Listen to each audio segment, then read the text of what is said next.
Hello everyone, नमस्ते। आप सभी को मेरे चैनल में स्वागत है। छात्रगण, आज हम लोग एक नए टॉपिक पढ़ेंगे। क्लास 10th का है, चैप्टर 8 त्रिकोणमिति का परिचय, ट्रायगोनोमेट्री पढ़ेंगे। बहुत से बच्चों लोग को इसमें दिक्कत होता है कि सर हमसे बनता नहीं है, बहुत सारा फार्मूला है लेकिन हमसे बनता नहीं, समझ में नहीं आता है। तो उसको इसलिए नहीं समझ में आता है क्योंकि उसका बेसिक नहीं पता है। अगर बेसिक पता रहेगा, बेसिक कैलकुलेशन पता रहेगा तो सब क्वेश्चन आराम से बन जाएगा। इसलिए सबसे पहले हम लोग आज बेसिक पढ़ेंगे, क्योंकि जब तक पैर मजबूत नहीं होगा इंसान खड़ा नहीं हो सकता है। उसी प्रकार से जब तक इस चैप्टर का बेसिक नहीं जानेंगे, इस चैप्टर का आत्मा को नहीं जानेंगे, तब तक ये बनेगा नहीं। सबसे पहले हम लोग बेसिक पढ़ेंगे, ठीक है। तो आओ बाबू, देखते हैं ध्यान से। सबसे पहले हम लोग समझेंगे समकोण त्रिभुज। समकोण त्रिभुज के बारे में ही जानेंगे। समकोण त्रिभुज, समकोण त्रिभुज क्या होता है? जैसे मान लीजिए कि ये है ए बी सी। समकोण त्रिभुज क्या होता है कि जिस त्रिभुज में कोई एक तो कोण, कोई एक एंगल 90 डिग्री का होता है, उसे ही कहते हैं समकोण त्रिभुज। और समकोण त्रिभुज में क्या क्या होता है? ये वाला जो होता है ना, इसको बोलते हैं कर्ण, ठीक। और ये वाला जो होता है इसको बोलते हैं लंब, और नीचे जो होता है ये है आधार, ठीक है। जो लंबा लंबा लंबा लंबा है, खड़े खड़े, उसको बोलते हैं लंब। और जो जमीन के जैसा है ऐसे ऐसे आधार है, इसको बोलते हैं आधार। और ऐसे तिरछे जो लाइनियाँ है तिरछे, इसको बोलते हैं कर्ण, ठीक है। इतना याद रहेगा, ठीक है। अब इसको इंग्लिश में क्या बोलते हैं वो भी थोड़ा समझ लेंगे, क्योंकि इंग्लिश भी कभी कभी यूज होता है। इसको बोलते हैं हाइपोटेनियस। क्या बोलते हैं इसको? हाइपोटेनियस। इसलिए इसको एच से सूचित करेंगे, हाइपोटेनियस को एच से सूचित करेंगे, ठीक है, कर्ण को। ये होता है परपेंडिकुलर, लंब। लंब मतलब परपेंडिकुलर, इंग्लिश में बोलते हैं परपेंडिकुलर, इसलिए इसको पी से सूचित किया जाता है। और ये है आधार, तो आधार को इसको बोला जाता है बेस। तो बेस को बी से सूचित करेंगे।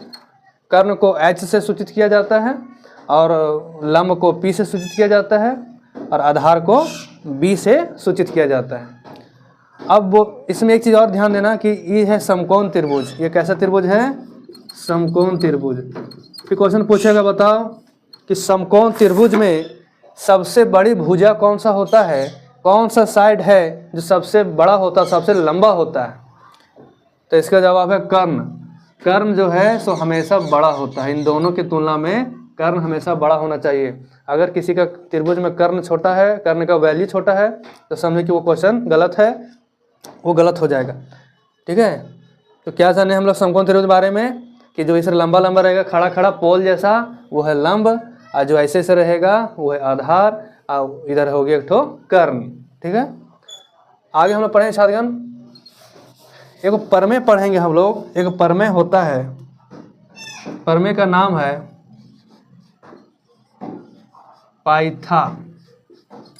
पाइथागोरस प्रमेय।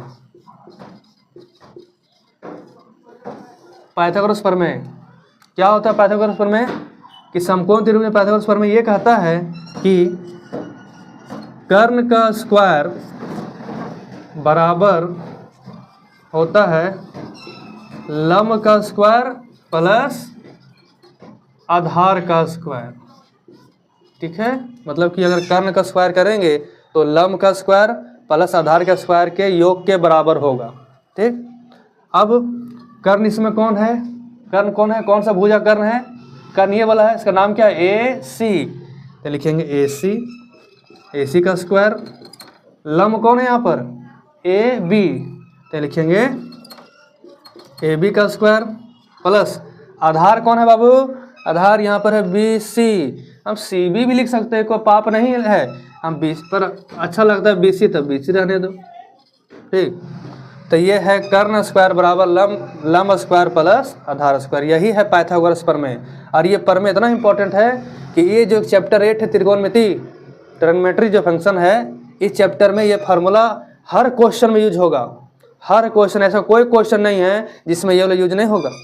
तो ये क्वेश्चन, ये जो प्रमेय है अपने आप में बहुत बहुत इंपॉर्टेंट है, इसको ध्यान से देखेंगे, ठीक है। तो कर्ण का स्क्वायर बराबर क्या होता है? लंब का स्क्वायर प्लस आधार का स्क्वायर, ठीक। अब इसको एक और तरीके से लिखा जा सकता है, इसको एक और तरीके से लिखते हैं। कैसे देखो, कर्ण को क्या बोले थे, सूचित कैसे करते हैं, कर्ण को एच से सूचित करते हैं, तो ये लिखेंगे एच स्क्वायर, एच स्क्वायर।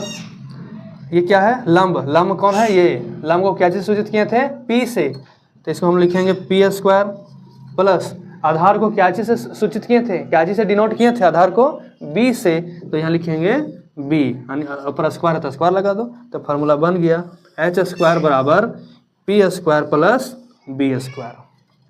ठीक है, अब हमको एच का मान चाहिए, कर्ण निकालना है, क्या निकालना है, कर्ण। तो देखो ध्यान से क्या करेंगे, एच बराबर P square plus B square. अब स्क्वायर यहाँ पर है, यहाँ तो हट गया स्क्वायर, तो याद रखेंगे जब भी स्क्वायर हटाएंगे ना और स्क्वायर वो सेट जाएगा तो यहाँ पर रूट चढ़ जाएगा। ठीक है, यहाँ पर हो जाएगा h बराबर under root P square plus B square, इस तरह से बनाया जाता है। तो यही हो गया, h का वैल्यू निकल गया, यानी कि कर्ण बराबर कैसे निकालेंगे, अंडर रूट लंब का स्क्वायर प्लस आधार का स्क्वायर। इससे रिलेटेड अभी क्वेश्चन करेंगे, सब क्लियर हो जाएगा। ठीक है, वीडियो को रोक करके, वीडियो को बैक करके आप लोग ऐसा इसको स्क्रीनशॉट ले लीजिएगा और इसको नोट्स बना लीजिएगा। नोट्स रहेगा तो सब बन जाएगा, नोट्स रहना जरूरी है, क्योंकि यही नोट्स एग्जाम में काम आएगा, एग्जाम के टाइम पढ़ने टाइम। अब इसमें आगे देखो, ध्यान से देगा, जैसे ये हो गया था P, ठीक है, ये H, ये B, फिर से देखे थे एच स्क्वायर बराबर क्या होता है फार्मूला, एच स्क्वायर बराबर कर्ण स्क्वायर बराबर क्या बताए थे अभी, P square plus B square.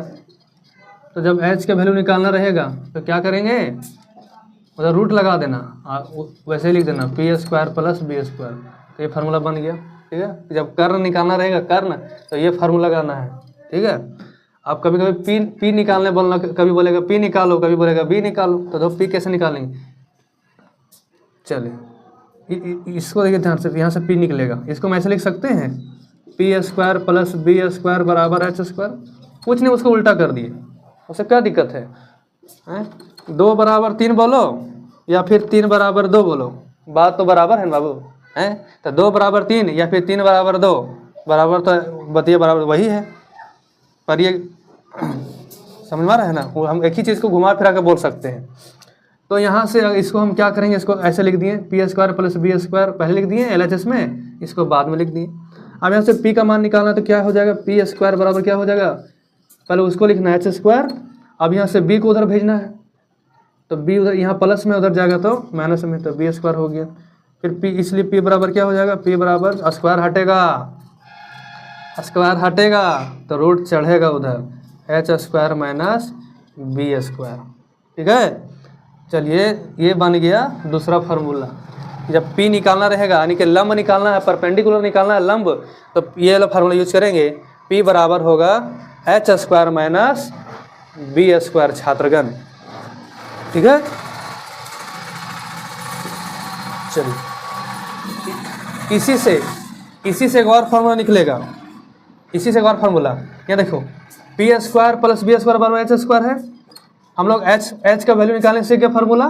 ठीक है, पी निकालने सीख गए, अब बी निकालना रहेगा, बेस निकालना रहेगा, तो हम लोग क्या करेंगे, इसको पकड़ेंगे, देखिए यहाँ से बी स्क्वायर बराबर बोल सकते हैं, यहाँ से बी स्क्वायर बराबर एच स्क्वायर, अभी पी स्क्वायर प्लस में उसको उधर भेज दो, H square minus P square, तो इसलिए बी बराबर क्या हो जाएगा, अभी बताएं तो स्क्वायर हटेगा तो इधर क्या चढ़ेगा, रूट, तो बी बराबर हो जाएगा H square minus P square. तो ये फार्मूला बन गया, जिसमें हम टिक किए हैं इसको टिक कर लेना है, ये बहुत इंपॉर्टेंट है, यही तीनों फार्मूला यूज होगा। ठीक है, इस हम लोग यूज करेंगे, इसको डायरेक्ट याद कर लेना, एच बराबर क्या होगा, P square plus B square, इसको हम एक जगह लिख देते हैं, ये फार्मूला अभी का अभी आप लोग याद कर लेंगे, वीडियो देखते देखते 1 मिनट में याद हो जाना चाहिए छात्र।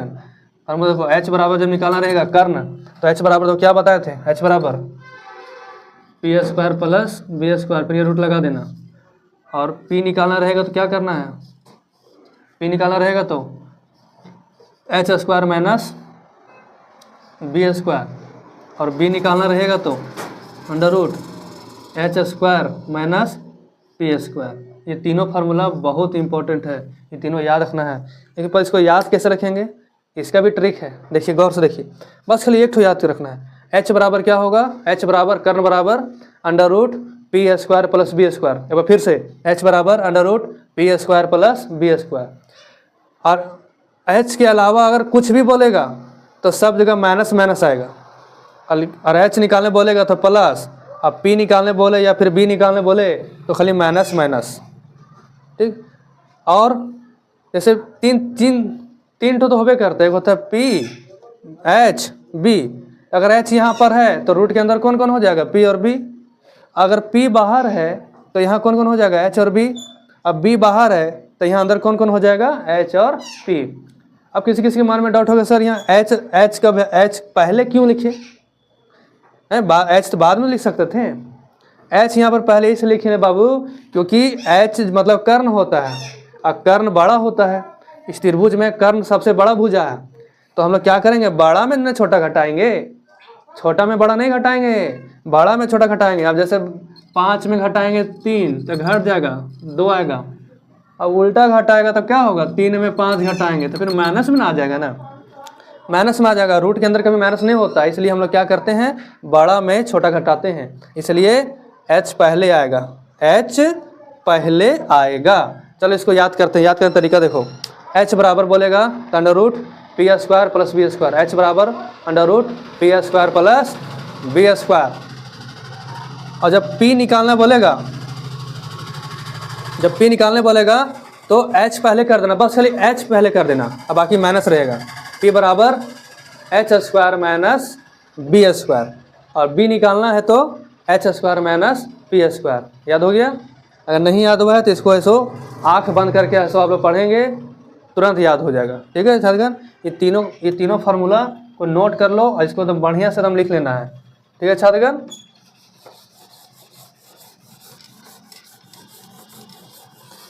यही वो फार्मूला है जो चैप्टर को बनाने में मदद करेगा। ठीक है, अब इस फार्मूला को हम लोग यूज करेंगे, इस फार्मूला को यूज करने सीखेंगे अगले पार्ट में। अभी क्या है कि बना देंगे तो बहुत लंबा वीडियो बन जाएगा, आप लोग देखते देखते बोरिंग हो जाएंगे, इसलिए हम नहीं चाहते कि आप लोग बोरिंग हो, इसलिए पार्ट बाय एपिसोड करके, जैसे सीरियल आता है ना, सास बहू वाला सीरियल, एपिसोड, उसी तरह से मेरा भी एपिसोड आएगा और आप लोग इस तरह देखेंगे, इस तरह देखते जाएंगे, अच्छा लगेगा। और चैप्टर कब समाप्त हो जाएगा आप लोगों को पता भी नहीं चलेगा। ठीक है छात्रगण, आज के लिए इतना ही। फिर मिलेंगे आप लोग अगले वीडियो में, तब तक आप लोग क्या करेंगे, सारा फार्मूला कॉपी में लिख लीजिएगा और हम पूछेंगे कल। ठीक है, और जो भी ट्यूशन पढ़ता बाबू सब कोई लिख के आएगा और इसको अच्छा से पढ़ेगा। ठीक है छात्रगण, आज के लिए इतना ही, धन्यवाद।